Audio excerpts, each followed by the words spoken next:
मुख्यमंत्री लाडकी बहीण योजना वचनपूर्ती सोहळ्याच्या कार्यक्रमाला या ठिकाणी सातारा जिल्ह्याच्या ग्रामीण भागातून महिला या ठिकाणी आलेल्या आहेत. नेमका त्या कशासाठी आल्या आहेत त्यांना काय वाटतंय विचारूया. ताई, काय सांगाल तुम्ही, कुठून आलात आणि कशासाठी आलात? आम्ही कातकरी वस्तीतून आलोत सर्व महिलांना घेऊन. आम्हाला छान वाटतंय आणि असंच महिलांचा आदर करावा, त्यांना अशी मदत व्हावी. कारण कातकरी वस्ती मागासलेली आहे ना, त्यांना एवढं अशिक्षित आहेत, त्यामुळे त्यांच्यासाठी पण काहीतरी करावं. तुम्हाला पैसे लाडक्या बहीण योजनेचे आलेत? किती आले? आलेत 3000 आलेत की. कधी आलेत? 15 ऑगस्ट. हो. तुम्ही काय सांगा? नमस्ते, मी अंगणवाडी सेविका कातकरी वस्ती.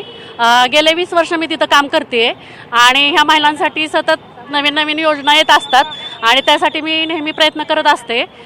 तर त्यांना ही योजना म्हणजे सरकारने जी केलेली आहे ती खूप चांगली आहे, त्यांना मदत होते आणि ती गरीब महिला आहेत ह्या, त्यांच्यासाठी म्हणजे खूपच चांगलं आहे आणि अशीच योजना त्यांना मिळावी नेहमी शेवटपर्यंत, अशी माझी तरी इच्छा आताची आहे. जी योजना आहे लाडकी बहीण ती अचूक महिलांच्या पर्यंत पोहोचली का? काही महिला अजून त्याच्यातल्या आहेत. शिल्लक राहिल्यात, आहेत, म्हणजे आहेत. काय नेमकं अडचण काय? त्यासाठी सर काय काहींच्याकडे डॉक्युमेंट्स नाही आहेत, त्याच्यामुळं बऱ्याच महिला म्हणजे आमच्या वंचित राहिलेल्या ह्याच्यापासून.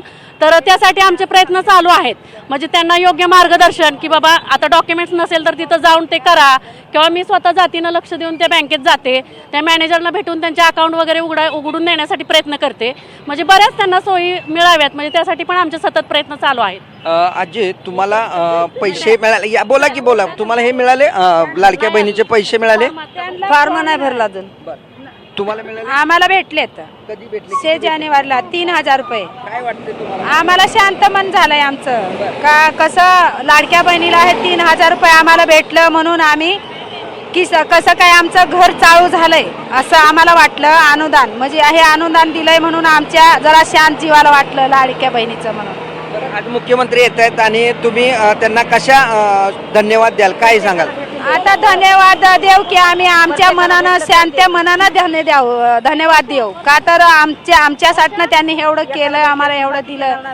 काय आमच्या महिला काय राहिल्यात थोड्या महिलांना काय ते डॉक्युमेंट नाही, काय कागदपत्र नाही त्यांचं, त्यामुळं आमच्या महिला जरा राहिल्यात का मोठ्या बारीक अशा की त्यांना सगळ्यांना भेटावं आणि सगळ्याला आम्हाला तेवढं अनुदान द्यावं, एवढंच आमची विनंती आहे. मुख्यमंत्र्यांनी दिलेले 3000 रुपये हे आमच्या खरोखर संसाराला लागले, तर मुख्यमंत्र्यांनी असंच या गरीब बहिणींच्यावर कृपा करावी आणि आम्ही या ठिकाणी त्यांना धन्यवाद द्यायला आलोय, असं या महिलांच्या एकूणच प्रतिक्रियेमधून समजलं. Cameraman Samit Dinkar Torat, TV9 Marathi, Satara.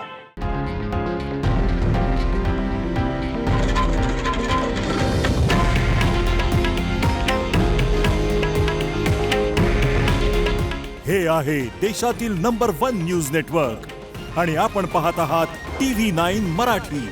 काळजी तुमची, हित महाराष्ट्राचं.